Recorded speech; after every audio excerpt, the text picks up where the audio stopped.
नमस्कार, मैं हूं अजित कुमार और आप देख रहे हैं श्रेष्ठ भारत। एक अच्छी खबर उन सभी के लिए जिन्होंने घर, गाड़ी या फिर किसी और तरह का लोन ले रखा है। भारतीय रिजर्व बैंक यानी कि आरबीआई ने गुरुवार को रेपो रेट में इजाफा न करने का फैसला लिया है, यानी ब्याज दर 6.50% बनी रहेगी। इससे फायदा ये होगा कि आपके पॉकेट पर अब ज्यादा बोझ नहीं पड़ेगा। सीधी भाषा में कहें तो जैसे गाड़ी चल रही थी वैसे चलती रहेगी। आपको बता दें कि इससे पहले आरबीआई ने रेपो रेट में लगातार 6 बार इजाफा किया था। आज के आरबीआई के फैसले से पहले एक्सपर्ट अनुमान जता रहे थे कि रेपो रेट में 25 बेसिस पॉइंट यानी कि 0.25% का इजाफा किया जा सकता है। ऐसा इसलिए क्योंकि हाल ही में federal reserve, European central bank, bank of England समेत दुनिया के तमाम सेंट्रल बैंकों ने ब्याज दरें बढ़ाई थी। अब एक बात और समझ लेते हैं जिसका नाम है रेपो रेट। आखिर यह है क्या और इससे हमारे जेब की सेहत पर क्या असर पड़ता है? आसान शब्दों में कहें तो रेपो रेट का मतलब है कि रिजर्व बैंक द्वारा अन्य बैंकों को दिए जाने वाले कर्ज की दर।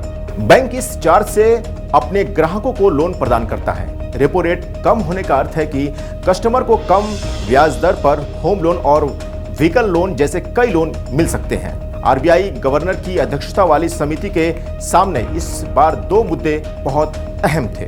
एक लगातार 6% के ऊपर बनी हुई महंगाई और दूसरा विपरीत वैश्विक परिस्थितियों से निपटने की कवायद। इन दोनों को एक साथ साधना बहुत मुश्किल काम है। उच्च खुदरा मुद्रास्फीति और विकसित देशों के केंद्रीय बैंकों, विशेष रूप से यूएस फेडरल रिजर्व, यूरोपीय सेंट्रल बैंक और बैंक ऑफ इंग्लैंड द्वारा हाल ही में की गई बढ़ोतरी के मद्देनजर यह बैठक बहुत महत्वपूर्ण थी। आरबीआई की मौद्रिक नीति समिति की बैठक आज समाप्त होने के बाद रेपो दरों को 6.50% के स्तर पर बरकरार रखने की घोषणा आरबीआई गवर्नर शक्तिकांत दास ने की। अब आपके जहन में यह सवाल आ सकता है कि भविष्य में क्या होगा? तो हम यही कहेंगे कि भविष्य की चिंता न करते हुए आज आप खुश हो सकते हैं। लेकिन रिजर्व बैंक के इस फैसले से देश के विकास के सेहत पर जरूर असर पड़ेगा।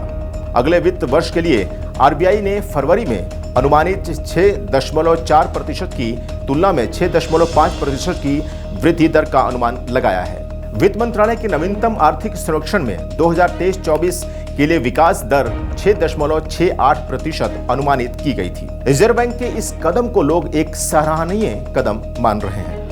आप देखते रहिए श्रेष्ठ भारत।